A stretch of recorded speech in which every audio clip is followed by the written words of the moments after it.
traders, this is Blake Morrow, and you are listening to the daily Roundup webinar. I hope everybody's having a great trading session. And as I sit here and listen to Fed Chairman Powell's testimony and Q&A from all the different committee members, Matthew Bowes of Bloomberg, I believe he's a Bloomberg. I should double check that.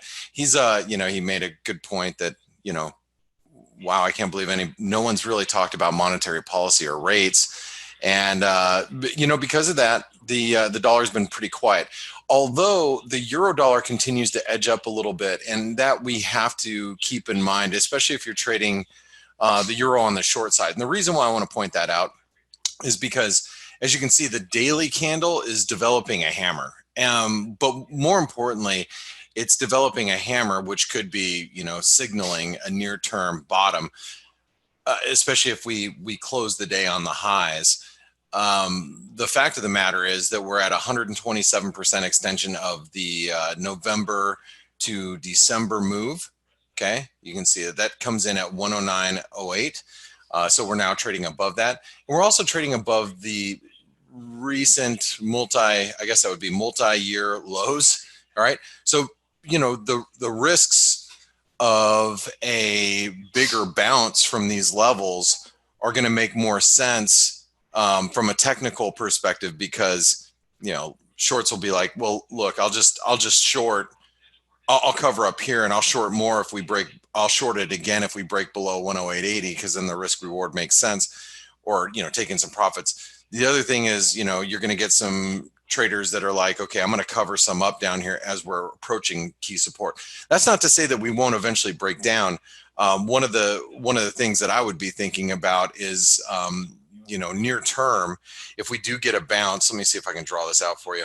If we get a bounce, maybe look for a bounce back up towards, the 110, and then a resumption of this downtrend and possibly a break on the next, next drive lower. The thing about the euro and down here is that, this could be forming some sort of, bear flag pattern where you have a consistent, a bearish wedge pattern where you have consistent lows and lower highs. Because right now, the only thing that's going to disrupt the current downtrend that we're seeing is a break back above this trend line. But that's pretty far to get there. So in all actuality, any move back up towards 109.80 to 110, this area right through here, let me go ahead and draw that out.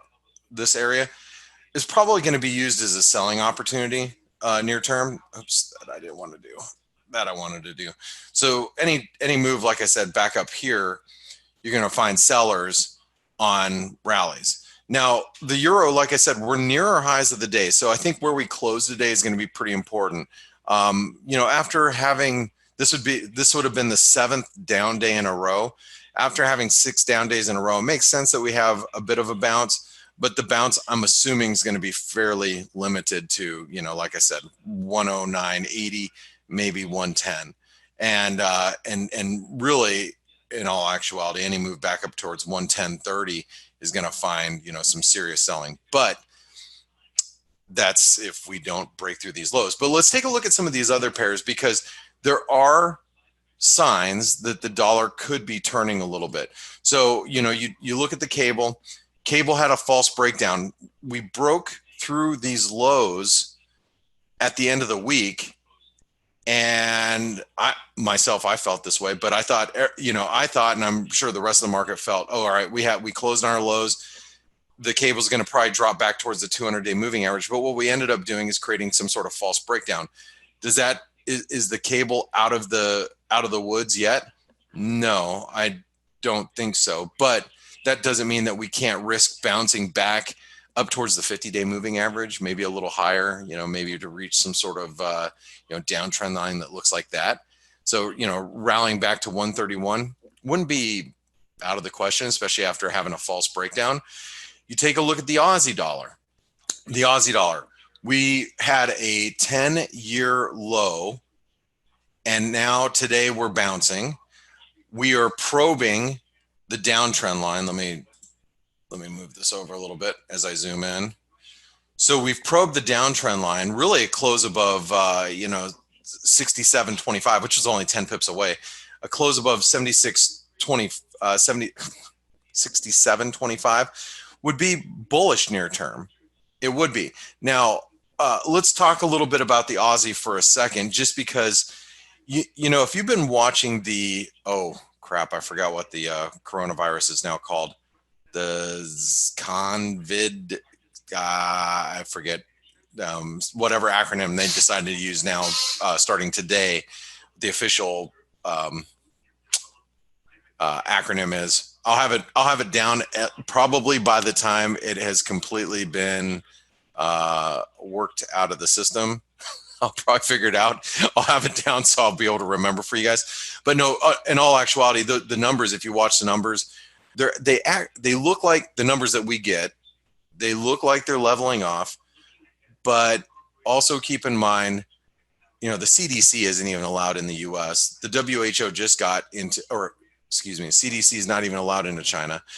The WHO has just barely been allowed into China. And, the WHO, a lot of people are joking that they're the spokesperson for China. So, how much credence do we give to the numbers that we're getting? I don't know. But as long as it's not getting out of the Chinese borders and it's not really hitting hard different countries outside of China, then we have to assume that things are at least fairly well contained.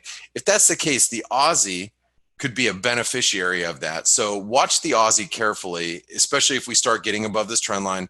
More importantly, we have to get above some of this resistance over here at 67. Let's just call it like 67.70-ish. We get above this resistance, we might see a much bigger and broader recovery with the Aussie.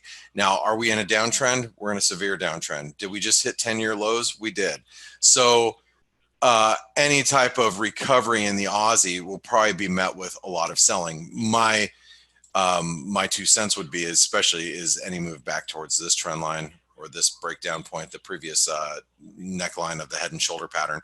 Any move back up towards 68.20 to 50 is going to find probably some pretty good sellers. That would be my assumption. And one last thing I wanted to point out really quick, that the dollar might be showing a little bit of weakness. Now, this typically doesn't weigh into the dollar index, so to speak, because the yen pairs tend to be on their own. They tend to be doing their own thing.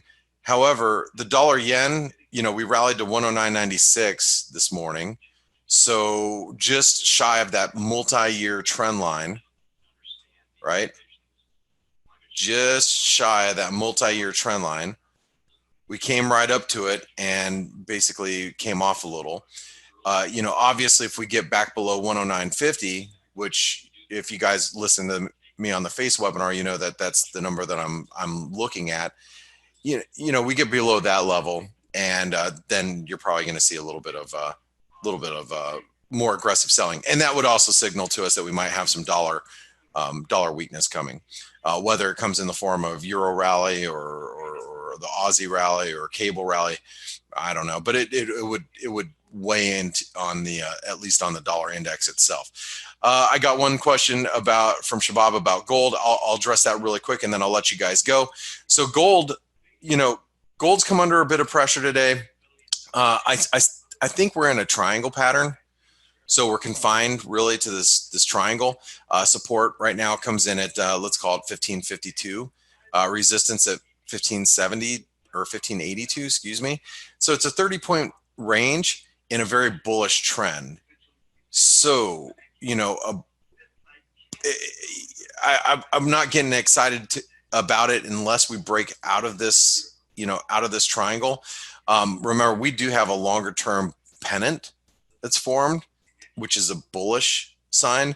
So that means that if I think the risks are still tilted that we break higher. I know we're down today, but if we break higher, that typically means that the US dollar Japanese yen is breaking lower. We break higher, that might weigh on the dollar a little across the board. So just some food for thought. I think we're just developing a nice triangle consolidation at this point, which probably won't come to any type of resolution this week. but maybe going into next week, we will see either it's a breakout to the upside or a breakout to the downside, and then have a little bit better idea of what to do with gold at that point, and probably the rest of the FX market as well, because it will more than likely be confirming what we're seeing in the FX market, regarding the dollar. So guys, if you want to chat with me all day, I'm in the chat room in the ForexAnalytix chat room. You can just try it out. $1 for 10 days. Sign up when you go to the dashboard, and download the mobile app too. Right here where it says chat room, go to chat room. That's where you'll find me most of the day. And I want to say thank you for listening in. You guys have a great one. I'll see you tomorrow morning on the FACE webinar. Talk to you soon.